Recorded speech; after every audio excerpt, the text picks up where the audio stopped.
Salut tout le monde, c'est Roadster avec une vidéo de mise en place du jeu célèbre Agricola. Alors attelez-vous bien mesdames, messieurs, parce que ça va être une épopée magnifique. Alors Agricola, qu'est-ce que c'est? Premièrement, c'est tout ce que vous voyez ici.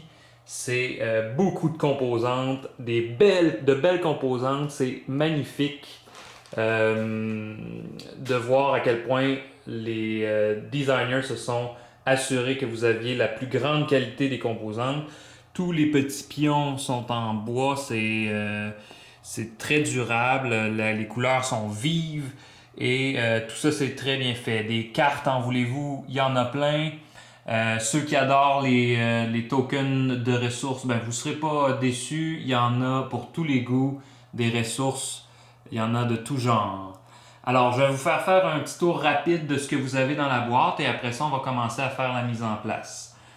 Donc, comme je disais, dans la boîte, vous avez plusieurs choses. Ben, la première chose qu'il vous faut remarquer, c'est qu'il y a plusieurs plateaux. Vous voyez, il y a des plateaux ici pour les joueurs. Donc, ça ici, c'est un plateau de joueurs. Et chaque plateau est réversible. Pour les besoins de la cause, là, je ne les renverserai pas, mais je les ai mis des deux côtés. Donc, vous voyez, ça ici, c'est une variante. Et ça, c'est l'autre variante du plateau de joueurs. Donc, vous pouvez, selon votre humeur, soit jouer dans la forêt ou jouer près de la montagne. Sinon, vous avez un grand plateau de jeu que vous voyez ici. Et ce plateau de jeu-là est semi-modulaire. Ce que je veux dire, c'est qu'il y a juste une pièce qu'on peut ajouter au plateau. Cette pièce-là, on vient de l'ajouter au bout complètement. Vous voyez ici, il y a comme des marques de casse-tête. Alors, c'est pour permettre de placer le bon plateau de... Pas le bon plateau de... C'est pour permettre de placer le morceau qui vous explique le pointage selon le nombre de joueurs. Comme vous voyez ici, on va faire une partie à 2 joueurs seulement. Alors, j'ai placé le pointage pour 2 joueurs. Mais si vous jouiez à 3 ou à 4 joueurs, ça serait un autre plateau, une autre pièce qu'on viendrait placer au bout du plateau principal. Il y a un autre plateau qui vient avec le jeu. Ce plateau-là, c'est le plateau des améliorations majeures. Donc, en dessous des cartes que vous voyez là, il y a un plateau qui indique où on place chacune des cartes rouges que vous voyez là. Elles sont rouges, pourquoi? Parce qu'elles ont le derrière rouge, voilà. Donc, plateau pour les améliorations majeures. Il y a les fameux tokens qui représentent dans le fond les améliorations qu'on peut apporter à notre maison. Donc, une chambre en bois, une chambre en argile et une chambre en pierre. Et naturellement, il y a aussi la possibilité de labourer des champs sur notre plateau. Donc, voici les tuiles pour les champs. En ce qui a trait aux ressources, vous avez 4 ressources de construction que j'appellerais. Il y a l'argile qui est représentée par des petits blocs bruns comme ceux-là, un peu comme des briquettes. Alors l'argile, c'est ça ici. Vous avez, moi j'appellerais ça du roseau, ou peut-être, dans le fond, il faudrait que je fasse la recherche, là, mais un matériau de construction pour les toits, là, soit du roseau ou des feuilles d'une plante quelconque là, qui permet de construire des toitures. Donc, ça, c'est une autre ressource de construction. Vous avez le bois qui est assez représentatif, petit token de bois, comme ça ici. Et finalement, plus tard dans la partie, on peut avoir accès à de la pierre pour pouvoir construire nos choses. Dans Agricola, il y a 2 sortes de ressources qu'on peut cultiver. Alors, vous avez le blé ici qui peut être cultivé et vous avez les légumes qui peuvent être également cultivés dans la partie. Et finalement, on peut élever 3 races d'animaux. Donc, on peut élever des moutons en blanc, des sangliers ou des cochons en bleu. En bleu, wow, tout un bleu, mesdames, messieurs, en noir, pardon. Et finalement, des vaches comme ceci, en brun. Donc, voilà pour ce qui est des ressources. Vous aurez aussi des tokens qui représentent dans le fond les repas que vous devrez donner à vos travailleurs. Donc, chaque token représente un repas. Et naturellement, pour que vous n'ayez pas trop de petits tokens dans votre réserve, il y a des tokens qui en valent 5 repas. Chaque joueur, lorsqu'il choisit sa couleur, se fait remettre 5 personnages, 15 clôtures, donc ceci représente une clôture, il y en a 15 comme ça, et 4 étables. Super important parce que ces quantités-là sont finies. On ne peut pas en avoir plus. Il y a un maximum de chaque clôture et un maximum d'étables qu'on peut jouer dans la partie. Donc, grosso modo, c'est ce que vous recevez dans la boîte. J'allais oublier de vous parler des cartes que vous voyez juste ici. Les cartes jaunes qui sont à gauche, ce sont des cartes qu'on pourrait appeler les cartes d'occupation ou des cartes de métier. Les cartes orange, on va les appeler orange même si c'est plutôt jaunâtre. Alors les cartes orange, elles, ce sont des améliorations mineures. Je vais vous faire tout de suite une petite démonstration de ce que c'est. Donc, si on regarde par exemple un métier ou une occupation, alors ici c'est un travailleur saisonnier. Ben, ce que ça nous dit, ce qu'on voit sur la carte, c'est premièrement le titre que je vous ai nommé il y a quelques secondes. Vous voyez ici le carré qui indique combien de joueurs il faut pour pouvoir mettre cette carte-là dans le paquet. Donc, c'est une carte ici qui se joue à un joueur et plus. Mais si vous choisissez de jouer une partie à 2, 3 ou 4 joueurs, elle va être là quand même. Il faut savoir par contre qu'il va y avoir des occupations qui, elles, ne seront pas mises dans la pile si on joue à moins de, je sais pas moi, 3 joueurs. Je vais vous donner un exemple de ça d'ailleurs. Je dépose ça ici et je vais aller chercher dans la boîte les cartes que j'ai déjà rejetées. Donc vous voyez ici, ça indique très clairement que cette carte-ci, dans la boîte carrée, c'est pour une partie à 3 joueurs et plus. Donc, nécessairement, on ne peut pas l'utiliser lorsqu'on joue à 2 joueurs. Voilà pour les cartes d'occupation. Il y a les cartes d'amélioration mineure, donc les cartes orange. Ces cartes oranges-là, elles ont plusieurs choses.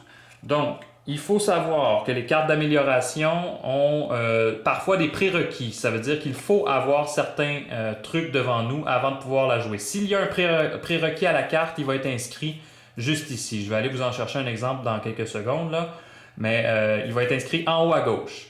Ensuite, pour pouvoir jouer cette amélioration-là qui est un panier, alors pour pouvoir jouer mon panier en osier, je vais payer une ressource d'osier. Donc, voilà, un panier en osier, il faudrait que je paye une de ces ressources blanches-là pour pouvoir jouer mon panier. Et naturellement, juste en bas, on a le texte qui décrit qu'est-ce que ça fait lorsque je joue cette amélioration-là. Je ne vais pas entrer dans les détails de toutes les améliorations parce que sinon on dormirait ici ce soir, mais je vais quand même tenter de vous trouver une carte avec un prérequis pour que vous sachiez de quoi ça a l'air. Donc regardons ça. Alors, ici, pas de prérequis parce qu'il n'y a rien en haut à gauche. Celle-ci, pas de prérequis non plus, rien en haut à gauche. On regarde ça ici, non plus, pas de prérequis, rien en haut à gauche. Ici, on a un prérequis. Donc, on regarde. Pour pouvoir jouer la carte Three Field Rotation, donc une rotation entre 3 champs, il faut avoir d'abord devant nous 3 occupations placées. Donc, je ne peux pas jouer cette carte-ci, cette amélioration-ci, tant et aussi longtemps que je n'ai pas 3 occupations devant moi. C'est super important. Je vais aussi vous montrer un petit quelque chose. Il y a peut-être un symbole qui va apparaître une fois de temps en temps, autant sur les cartes d'occupation que sur les cartes d'amélioration. Alors, le symbole auquel je fais référence, c'est celui-ci. Vous voyez, il y a certaines cartes qui vont avoir un petit 1 ou un petit 2, un 3, tout dépendant, dans une pastille dorée. Ça, c'est des points de victoire carrément. Donc, cette carte-ci, si je suis capable de la jouer devant moi, ben, à la fin de la partie, elle me donne un point de victoire. Donc, voilà pour les cartes. Donc, maintenant, il faut mettre en place le jeu. Là, pour la mise en place du jeu, je vais faire une mise en place presque complète. Je vous explique pourquoi. C'est que comme c'est un jeu tellement profond, tellement compliqué, je vais simplifier quelques trucs, d'accord? Mais vous allez voir, ça ne changera pas grand-chose à la partie. Ça va juste me permettre à moi de vous expliquer les choses plus facilement. Donc, premièrement, qu'est-ce qu'on fait pour la mise en place? Ben, vous l'avez vu au début, j'ai placé toutes les améliorations majeures. Je les ai placées sur le plateau des améliorations majeures à l'endroit où elles vont. Vous voyez, juste ici, là, il y a un dessin du four en argile. Alors, le four en argile va sur le dessin du four en argile, et ainsi de suite pour toutes les améliorations mineures. Ensuite, vous pouvez disposer toutes les ressources autour du plateau principal comme je l'ai fait. avec les repas pas trop loin parce que souvent on en récolte beaucoup dans la partie.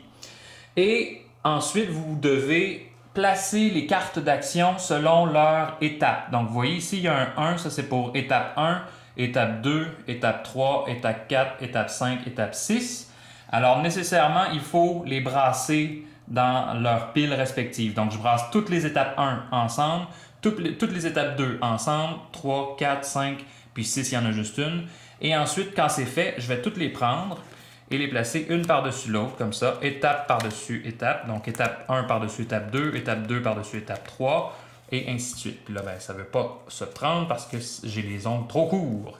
Alors, vous voyez, on fait une pile avec les cartes actions, et on va la déposer à côté en prenant soin de tout de suite révéler la première action. Donc, j'ai la première action de l'étape 1, je la prends, je la révèle et je la mets à son endroit. Vous voyez ici, ronde 1, étape 1. Donc, je mets la première action disponible qui sera l'utilisation des grains. Donc, je peux aller planter des choses et je peux aussi cuire du pain. Donc, maintenant que les actions sont déterminées pour les joueurs, il faut aussi remplir le plateau. Alors là, le plateau, vous voyez, le plateau contient des cases. Ça, c'est une case. Ici, il y a une autre case, une autre case, une autre case, et ainsi de suite. Certaines de ces cases-là ont un effet sur la partie. En fait, toutes ces cases-là ont un effet sur la partie, mais l'effet peut être différent. Au début de la partie, il y a certaines de ces cases-là qui vont être des cases qu'on appelle des cases d'accumulation de ressources. Donc, il va falloir prendre, par exemple, du bois, de l'osier, de l'argile ou de la pierre, puis venir les placer sur le plateau. Les cases d'accumulation sont représentées par les flèches. Donc, dès que vous voyez une flèche, c'est une case d'accumulation.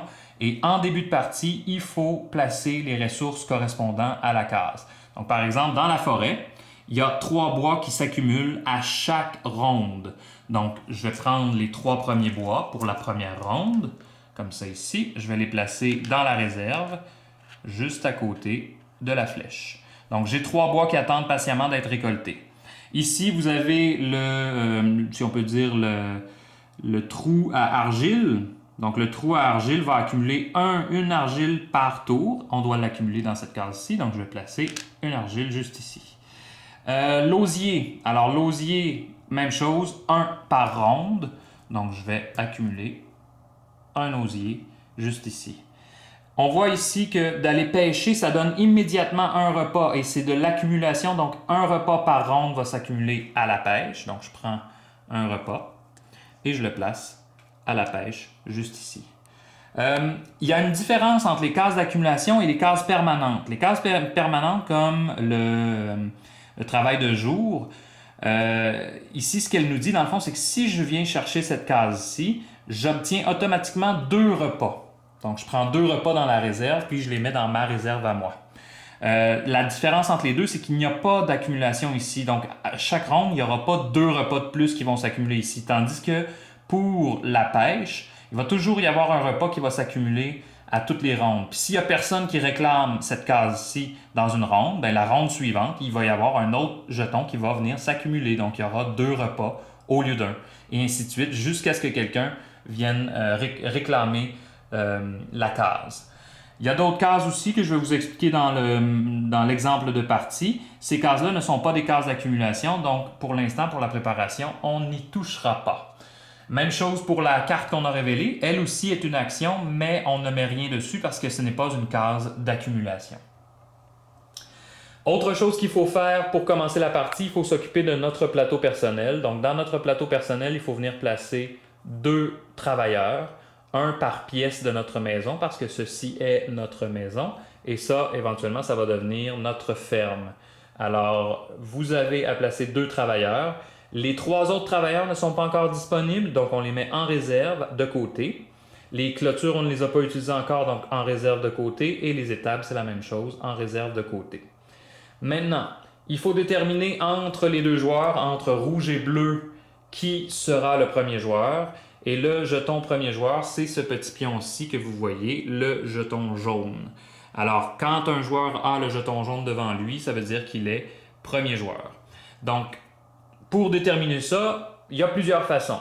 Le jeu ne propose pas de façon unique de déterminer qui sera le premier joueur. Alors, ce qu'on fait souvent, dans le milieu des jeux de société, c'est de prendre un des joueurs de chaque participant, un des travailleurs de chaque participant. On brasse tout ça comme il faut dans les deux mains idéalement parce que ça fait plus de hasard. Là, en ce moment, j'ai beaucoup de difficultés à brasser les deux parce que ce sont de grosses pièces. Et je les prends au-dessus du plateau, j'en laisse tomber une et ce sera le premier joueur. Donc rouge sera le premier joueur, puis bleu, lui, va récupérer son travailleur. Donc rouge reçoit le jeton premier joueur, voilà, comme ça. Maintenant qu'on sait qui est le premier joueur, comme être le premier joueur à Agricola, c'est relativement puissant parce que c'est vous qui allez avoir le premier choix des actions à chaque tour, à moins que quelqu'un vienne vous prendre le rôle de premier joueur. Alors, pour contrebalancer cet avantage-là, le premier joueur va commencer avec une réserve de 2 repas seulement, contrairement à tous les autres joueurs qui, eux, auront 3 repas en réserve dès la première ronde. Donc 3 repas, c'est déjà bon. Donc là, on a placé les plateaux des 2 joueurs. On a donné les repas. On a placé le premier joueur. On a placé le plateau aussi pour les actions. On a rempli les cases d'accumulation et les jetons sont placés. Il ne nous reste plus qu'une dernière chose à faire.